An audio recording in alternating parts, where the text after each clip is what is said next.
बिथांनि मुङानो जाबाय रनसाय गयारि बिथाङानो नैबे PM सूर्यागर सलार बेखौ बयनिबो न' इनस्टल खालामगासिनो दङ आरो दिनै मोनसे न'खराव इनस्टल खालामनो फैदों दायो आं बिथांनाव सोंनोसै PM सूर्यागर सलार बेखौ बाहायोब्ला माबायदि सुबिदा दङ बेखौ एसे फोरमायना होनो थाखाय खावलायबाय आरो बबेनिफ्राय माबोरै बे प्रसेसखौ पुरा फोरमायनो थाखाय खावलायबाय। आच्चा नोंथांसिम गोजोननाय थाबाय गिबियावनो आरो नोंथांनि जेसेबां नायगिरि बिथांमोनसिमबो आंनि गोसो गोरबोनिफ्राय साबायखर जासिनाय थाबाय। बियो जाहैबाय मोनसे गभर्नमेन्ट स्किम बियो PM सूर्यागर मोनसे गभर्नमेन्ट स्किम बे गभर्नमेन्ट स्किमाव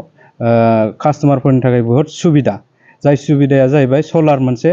जोंनो दिनैनि दिनाव बिराद माने निड्स सलारा मानो होनबा कारेन्ट बिलाव दिनक दिनै बारायलांगासिनो दङ बिनि माने बाहायनाया बारायलांगासिनो दं बिनि थाखायनो बे माने सलारखौ दा कास्टमारफ्रा लानो गोनां जादों कारेन्ट बिलनि बारायनायनि सायाव सोनारनानै दा बे बुस्थुखौ मारै मोननाय जायो होनबा मोनसे पर्टेल दं PM सूर्यागर बेनि आन्दाराव जोङो एप्लाइ खालामनांगौ एप्लाइ खालामनानै माखासे बेंकनि थ्रुयै बेखौ लन मोननाय जायो बेयो जाहैबाय गभर्नमेन्ट साबसिडि मोनो बे ओरैनो बिनि एराउन्ड माने 2 लाख थाखानि जायो 3 किल'वाट जों बा बेखौ कास्टमारनो होगासिनो दङ बे 3 किल'वाटखौ लानायाव बिगुमाया ओरैनो जेबो डाइरेक्ट फैसा होनाङा आरो इनस्टल खालामनायनि फैसा होनाङा बेयो जाहैबाय गभर्नमेन्ट साबसिडि 1,30,000 साबसिडि मोननाय जायो माखासे फैसाखौ जाय कास्टमार बिसोरो थाबोनाय फैसाखौ लन हिसाबै सुख'नांगौ मान्थलि आरो बेनि पिरियडआ 10 बोसोरसिम थायो साबसिडिया जाबाय सेन्ट्रेल गभर्नमेन्टनिफ्राय 85,800 मोनो आरो स्टेट गभर्नमेन्टनि थाखाय 45,000 थाखा मोननाय जायो गासै माने 1,30,000नि साबसिडि मोननाय जायो बाखि फैसा थाबोनायखौ 2 लाखनिफ्राय बेखौ दानख'नानै लायोबा 60,000खौ कास्टमारा लासैनो गुरायनांगौ मान्थलि हिसाबै इनस्टलमेन्ट हिसाबै बेबायदि आरोखि बेबायदि सुबिदा दङ आरो फैबाय थानाय समाव बे सलारखौ लायोबा बिथांमोननि कारेन्ट बिला माने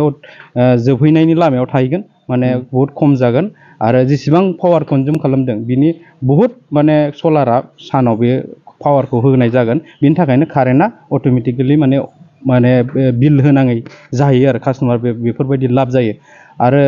दा बे जुदि बेखौ सुलाद लानोबा जोंनियाव लानो हागोन जोंनि फन नाम्बार दङ बेयाव सुलाद लानानै जों होगोन आरो बे बेंकिं सेक्टरखौबो जों थाबायना होजोबगोन जोंनिफ्रायनो जाजोबो आरो बिनि थाखाय फैसा होनाङा बिसोरो फ्रि इनस्टल फ्रि माने जेबो होग्रोनाङा डाउन पेमेन्ट होग्रोनाङा बिनि थाखायनो जों सुलाद लानो हागोन आरो आंनाव एकाउन्टआव फैसा थानांगोन नामा बेंक एकाउन्टआवथ' फैसा थाना खिन्थु सिबिलफ्रा मोजां जानांगोन जाय लागिरि कास्टमारफ्रा बिसोरना माने सिबिलफ्रा मोजां जानांगोन बेंकआ लन होग्रोयो नालाय बाखि उनाव गभर्नमेन्टआ साबसिडिखौ हरनानै बिनि माबाखौ सुख'नानै हरनाय जायो बेबायदि थारमाने ओमफ्राय बे खायसे सोंहरो आरो सिगाङावबो आं बे सलारनि सोमोन्दै भिडिअ लाबोदोंमोन बे गोबाङानो उदालगुरिनिफ्राय क'क्राझारनिफ्राय सोंहरदों बेनिफ्राय बे सलारखौ जुदि लागायोब्ला बेटारिनि केपासिटि दं नामा दायो बे गभर्नमेन्ट साबसिडियाव बेटारि एक्सट्रा फैफायाखै बे कारेन्टजों टाइ आप जायो नालाय कारेन्ट डिपार्टमेन्टआ ओरैबायदि खालामदों बिथाङा जुदि सानसेयाव सलारनिफ्राय जेसेबां पावार कनजुम खालामदों पावार होदों बे पावारखौ जुदि न'खरा जुदि बाहायनो हायाबा बे बाहायनो हायै हमना लादो 10 इउनिट होबाय सलारा 10 इउनिटआव 5 इउनिटखौ बिथाङा बाहायबाय 5 इउनिट बासियोबा बिथांनि माखासेखौ माने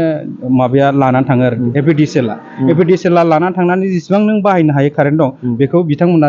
गुबुननो फाननानै बा कम्पानिफोरनो फाननानै नोंनो फाइनान्सियेल इयाराव रिटार्न होफिनो बेनो माने